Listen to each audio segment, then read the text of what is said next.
السلام علیکم ورحمۃ اللہ وبرکاتہ۔ میں ہوں ساجد محمود اور آپ دیکھ رہے ہیں میرا یوٹیوب چینل المحمود کیلیگرافی۔ المحمود کیلیگرافی میں آپ کو خوش آمدید کہتا ہوں۔ تو ویورز، آج کی ہماری اس کلاس کے اندر ہم آج سیکھنے والے ہیں پوائنٹر کے ساتھ اردو کی ہینڈ رائٹنگ، یعنی کہ اردو لکھنا یہ پوائنٹر کے ساتھ۔ پہلے تو ہم نے جتنی بھی کلاسز ہماری تقریباً ہوئی ہیں تو وہ سارے مرکر کے ساتھ، یعنی کہ جو کٹ نب والے جو قلم ہیں ان کے ساتھ ہم نے لکھنا سیکھا، لیکن آج کی اس کلاس کے اندر ہم سیکھیں گے کہ ہم یعنی کہ باریک جو نب والے ہوتے ہیں، پین ہو گئے یا وہ ہو گیا مارکر ہو گیا، یا اس کے علاوہ یہ جو پوائنٹر، تو اس کے ساتھ ہم کس طرح لکھیں گے اور اس کے کیا کیا اصول ہوتے ہیں۔ ویورز، اگر آپ نے میرے چینل کو ابھی تک سبسکرائب نہیں کیا، ضرور سبسکرائب کریں اور بیل کے بٹن کو دبا دیں۔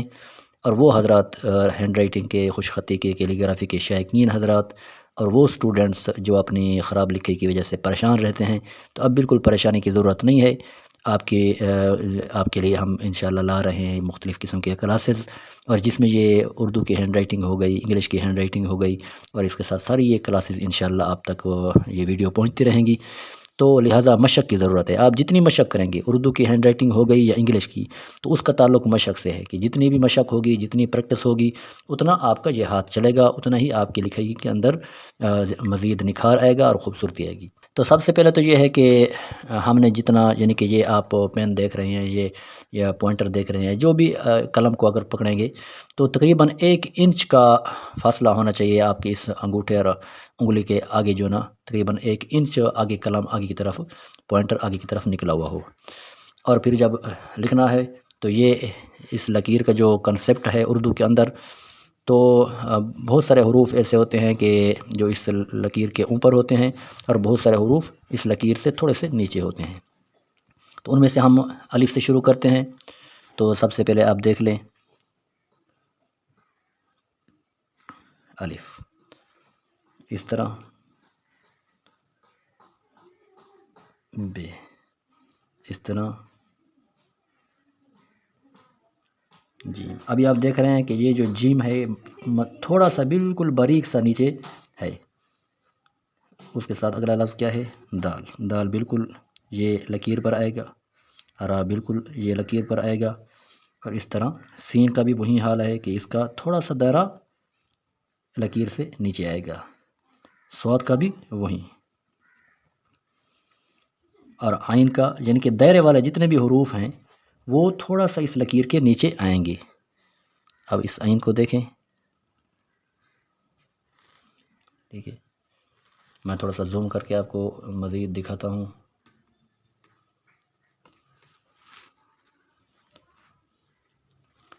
تو فا کو دیکھیں،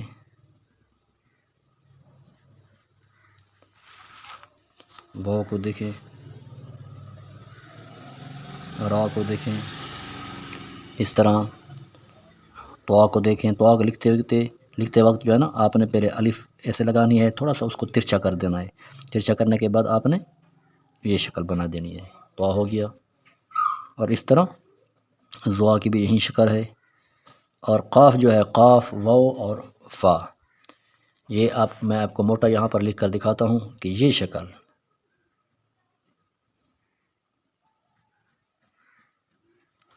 یہ شکل جو آپ دیکھ رہے ہیں، قاف کی، فا کی اور واو کی ابتدا کی یہ شکل یہ ہوگی۔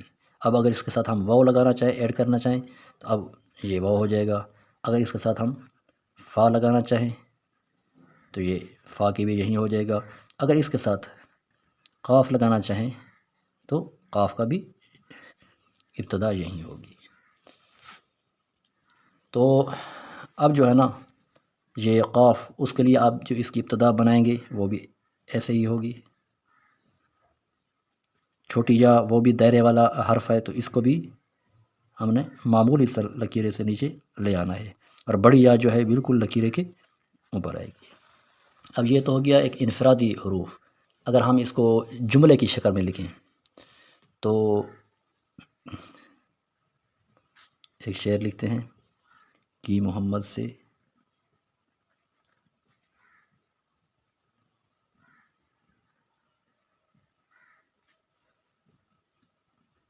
یہ دیکھ رہے ہیں آپ کہ لکیر کے اوپر آپ نے لکھنا ہے۔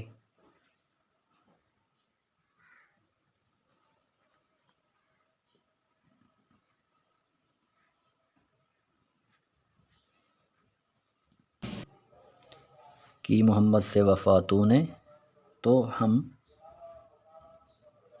یہ میم دیکھیں آپ، تھوڑا سا میم نیچے ہے، ہم تیرے ہیں۔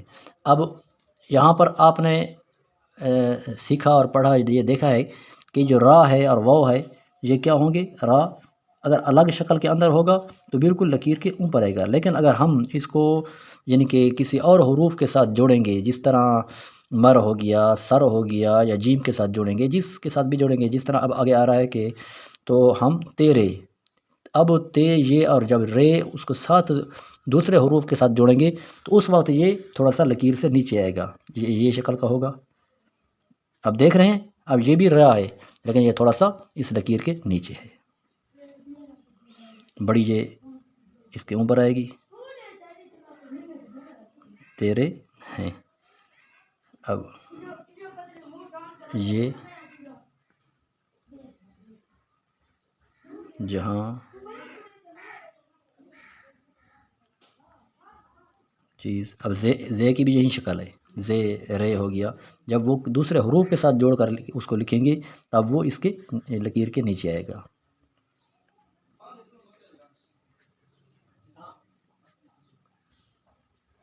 لوح قلم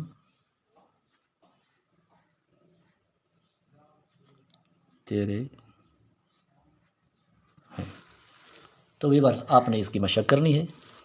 سب سے پہلے آپ نے ان حروف کو لکھنا ہے انفرادی طور پر۔ جب آپ کی مشق ان الگ الگ حروف پر مکمل ہو جائے گی، یعنی کہ آپ نے اس کا طریقہ کار یہ ہوگا، مشق کا طریقہ یہ ہوگا کہ میں آپ کو تھوڑا سا طریقہ سمجھاتا ہوں کہ ابھی آپ یہ لکھ رہے ہیں تو الف، تو اب ساری یہاں پر آپ نے الف لکھنا ہے، ٹھیک ہے۔ اب دوسرا حرف اب یہاں پر بے، اب سارا یہاں پر بے، تو اس بے کے ساتھ آپ کا تے بھی آٹومیٹک ٹھیک ہو جائے گا، خود بخود سے بھی آٹومیٹک ٹھیک ہو جائے گا، اور اس طرح پے بھی آٹومیٹک ٹھیک ہو جائے گا۔ یہ ساری مشق آپ نے ایسے کرنی ہے۔ اب اس کے بعد ہے جیم،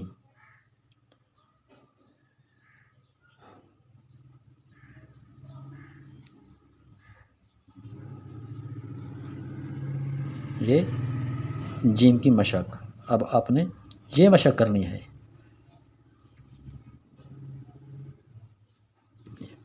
اس طرح ہو گیا دال کی مشق،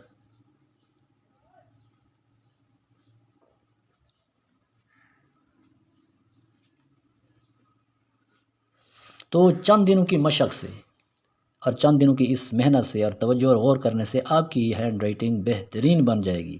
اور اس کا طریقہ کار یہ ہوگا کہ آپ نے پہلے دن کیا کرنا ہے، یعنی کہ الف بے اور جیم، دوبارہ پھر یہاں پر الف بے اور جیم، اسی طرح الف بے اور جیم اور دال، پہلے ان چار کی، پھر اس کے بعد الف اور یہ دال۔ تو یہ مشق آپ نے 2 صفحے 3 صفحے صرف اسی کے مشق کرنی ہے، اور یہ پکی بات ہے کہ اگر آپ کی مشق مستقر رہی اور روزانہ آپ 3 صفحے 4 صفحے لکھتے رہے تو آپ کی ہینڈ رائٹنگ اور اردو کی لکھائی اور اردو کے مضامین لکھنا آپ کے لیے بہت آسان ہو جائے گا، آپ کی ہینڈ رائٹنگ بہت خوبصورت ہو جائے گی، اور خراب اور جو یعنی کہ بدصورت جو لکھائی ہے اس سے آپ کی جان چھوٹ جائے گی اور آپ بہترین لکھنے والے بن جائیں گے۔ تو ساجد محمود کو دیجیے اجازت، اپنا بہت سارا خیال رکھیے، اور ہمارے اس چینل کو ہماری حوصلہ افزائی کے لیے ضرور سبسکرائب کریں، اپنی اور اپنے بچوں کی ہینڈ رائٹنگ سنواریے، بہترین کیجیے، ہمارے اس چینل کے پلیٹ فارم پر جمع ہو جائیں اور ہماری جو کلاسز ہیں اس میں شامل ہو جائیں اور روزانہ کی مشق کریں۔ اللہ تعالی ہم سب کا حامی و ناصر ہو۔ السلام علیکم ورحمۃ اللہ۔